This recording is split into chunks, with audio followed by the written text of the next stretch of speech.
Selamat berjumpa kembali dalam layanan audio Sahabat Seperjalanan. Hari ini adalah hari Kamis 14 Oktober 2021. Tema renungan dan saat teduh kita dengan judul Ditolak Tetap Mencintai. Ditolak tetap mencintai. Firman Tuhan terambil dalam ayat Alkitab yang sangat luar biasa, Yohanes 3 ayat 16. Demikian bunyi firman Tuhan. Karena begitu besar kasih Allah akan dunia ini sehingga setiap orang yang percaya kepadanya tidak akan binasa melainkan akan beroleh hidup yang kekal.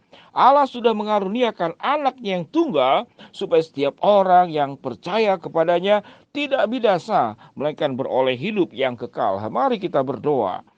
Bapa yang di dalam sorga, kami ingin belajar mencintai dengan benar, bukan mencintai dengan cara yang bodoh. Dan biarlah ya Tuhan, kami diberikan sebuah pemahaman di dalam terang firman Tuhan, bagaimana memaknai cinta itu dengan benar. Di dalam nama Tuhan Yesus kami berdoa. Amin. Shalom sahabat seperjalanan yang dikasihi Tuhan, ditolak tetap mencintai. Kalau itu terjadi kepada anak-anak kita, anak-anak kita berangkat sudah mulai besar, sudah gadis, sudah pemuda, lalu dia mencintai seseorang, kemudian sudah ditolak 1 kali, 2 kali, 3 kali, 4 kali, maka harga diri orang tua juga akan kemudian menjadi sebuah pertanyaan. Memangnya anak saya apa harus di kemudian seperti barang gratis yang ditawar-tawarkan, lalu kemudian orang menolak dan tetap kita menawarkan diri. Tidak ada yang namanya cinta ditolak itu sebagai sesuatu yang indah. Maka dianggap di dalam kategori sebagai cinta yang sebuah kebodohan. Kalau sudah ditolak 1 kali, maka berhentilah untuk terus mencintai. Apalagi kalau sampai mengejar-ngejar. Lalu apa yang dimaksud dengan ditolak tetap mencintai? Apakah itu sebuah kebodohan tatkala ditolak tetap mencintai? Namun, kalau kita belajar tentang makna kasih Allah, itulah cinta Tuhan. Berapa kali Tuhan itu cintanya itu ditolak oleh kita, oleh manusia. Tatkala Allah merancangkan adanya penciptaan di dalam dunia dengan seluruh isinya, jagat raya alam semesta, dan Tuhan menciptakan manusia sebagai ciptaan yang terakhir, maka tentu ini adalah awal yang indah-indah saja. Namun tatkala kemudian Allah sudah mencintai dan manusia diciptakan sebagai ciptaan yang paling mulia, diciptakan menurut gambar dan rupa Allah, lalu apa yang terjadi? Apakah kemudian Adam dan Hawa berterima kasih? Ternyata tidak. Adam dan Hawa kemudian lebih mencintai suara iblis, lebih mendengarkan suara kegelapan, lebih mendengarkan suara setan. Itu yang diikuti. Bahkan ada sebuah niatan bahwa Adam dan Hawa di dalam hatinya ingin menggeser Tuhan, meniadakan Tuhan, kalau bisa menghilangkan Tuhan. Karena di dalam Alkitab dikatakan bagaimana iblis menggoda mencoba, kalau engkau makan, maka engkau akan jadi sama seperti Allah. Maka niatan menggeser, niatan menghilangkan itu ada di dalam diri manusia. Apakah kemudian Tuhan berhenti mencintai? Sekalipun Tuhan mengatakan mengusir Adam dan Hawa dari Firdaus dengan serafi malaikat dan ada pedang di tangannya. Namun cintanya tidak berhenti, hukumannya berjalan, namun cintanya tidak berhenti. Allah menjanjikan akan adanya keturunan Daud, akan adanya sang juru selamat yang terlahir di bangsa Israel. Maka lahirlah Yesus. Lahirlah Yesus buat umat manusia, buat bangsa Israel dan seluruh manusia yang ada di dalam dunia setelah ditolak yang pertama. Lalu kita mengatakan bagaimana kelahiran Yesus pun diburu oleh Herodes.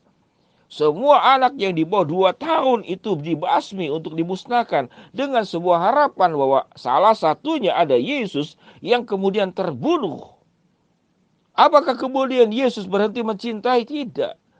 Ditolak tetap mencintai. Sampai kemudian Yesus mati di atas kayu salib.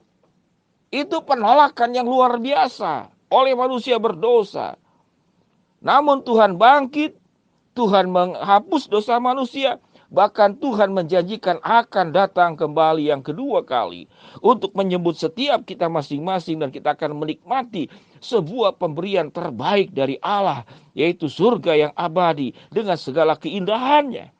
Dan Allah tidak hanya memberikan surga yang abadi, Allah tetap memberikan pemeliharaan, pendampingan, penyertaan, berkat yang tidak terkecuali orang berdosa, orang percaya, orang tidak percaya. Allah tetap memberikan berkat yang berkecukupan kepada semua umat manusia di dalam dunia ini. Sehingga kita boleh mengatakan bahwa Allah adalah pribadi yang ditolak tetap mencintai. Lalu bagaimana sekarang urusannya dengan kita? Berapa banyak kita mencintai lalu kemudian kita putus asa karena cinta yang kita keluarkan kemudian tidak bergayung sambut. Tidak mendapatkan katakanlah respon yang seimbang dan setimpal. Apakah kita akan mencintai dengan kebodohan? Tidak. Di dalam setiap cinta Allah yang ditolak tetap mencintai, tetap Allah memberikan hukuman. Allah memberikan ganjaran. Allah menjanjikan penghakiman. Tetapi penghakiman tidak akan menutup cintanya Tuhan kepada manusia. Hukuman tidak menutup cintanya Tuhan kepada manusia. Jadi dua hal terpisah antara hukuman dan antara dengan cinta Tuhan kepada kita. Marilah kita belajar daripada sebuah karakteristik daripada sifat Tuhan. Kita boleh menghukum, kita boleh memutuskan hubungan sementara waktu. Namun untuk membenci, namun untuk tidak mengampuni, itu adalah perkara yang tidak akan kita lakukan. Kita tetap akan mencintai dengan kasih Allah. Kita tetap akan mendoakan orang-orang yang telah menyakiti kita. Kita akan tetap mengharapkan semua hal yang baik kepada orang yang sudah kemudian mengkhianati kita. Siapa dia? Mungkin orang tua kita, mungkin anak kita, mungkin menantu, mungkin mertua, mungkin rekan kerja, mungkin sahabat kita yang di sekolah, di kampus, ataupun dimanapun juga. Maka cinta dan pengampunan itu akan tetap berlanjut, tidak pernah henti seperti mata air. Namun apakah kita akan mencintai dengan cara bodoh? Cara bodoh itu adalah kita mencintai kemudian kita dihabiskan.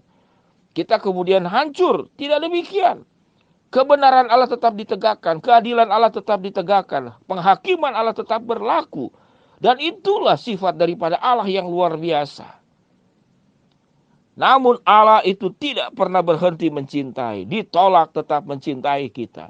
Kita bayangkan kalau Allah kemudian setelah ditolak oleh manusia berdosa, dia berhenti mencintai kita. Maka habislah kita. Kita manusia berdosa sebaik-baik apapun kita berulang-ulang menyakiti Tuhan, berulang-ulang mengkhianati Tuhan. Berulang-ulang kita meninggalkan Tuhan. Berulang-ulang kita kemudian menggeser Tuhan seperti Adam dan Hawa. Kalau bisa menghilangkan Tuhan dalam kehidupan kita, tatkala kita lancar, tatkala kita baik-baik saja, kita sehat-sehat saja, kita diberkati. Namun Tuhan tidak pernah berhenti mencintai kita. Seberapa banyak Tuhan ditolak oleh kita, Dia tetap mencintai kita. Maka inilah nilai-nilai yang sangat luar biasa sebagai orang percaya yang perlu kita maknai dengan baik. Tatkala di dalam diri kita terlalu banyak kebencian, rasa sakit hati, kepahitan untuk orang-orang yang sudah melukai kita, maka biarkanlah seluruh tingkah laku yang buruk itu ada di dalam penghakiman Allah.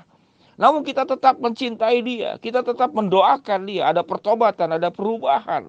Kita tetap mengampuni setiap dosa yang dilakukan kepada Tuhan, tapi itu terjadi kepada kita. Dengan demikian kita akan belajar bagaimana karakter Allah yang luar biasa, ditolak tetap mencintai. Dan kita pun dipanggil untuk memiliki karakter ilahi ini di dalam kehidupan kita. Kita tetap mencintai sekalipun ditolak. Kalau ada hal yang buruk yang dilakukan, biarlah kita serahkan kepada Allah sebagai hakim. Allah yang akan mengganjar, Allah akan yang menghukum, tapi bukan tangan kita yang melakukan. Mari kita berdoa. Bapa yang di dalam surga, ya Tuhan, hamba berdoa untuk sekian banyak rasa sakit hati, kepahitan, penolakan, ditolak berkali-kali, dimanfaatkan, dihempaskan. Kami tetap bisa mencintai. Apalagi itu orang-orang terdekat dengan kita. Dan kami akan tetap belajar untuk mengampuni setiap kesalahan yang ada.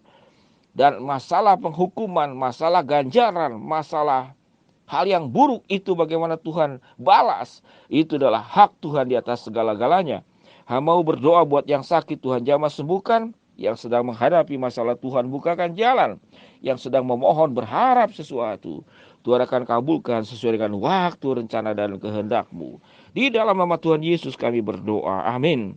Shalom sahabat seperjalanan. Karakter dari Allah ditolak tetap mencintai. Dan biarlah itu pun kita akan adopsi di dalam karakter kehidupan kita. Shalom, Tuhan memberkati kita semua. Amin.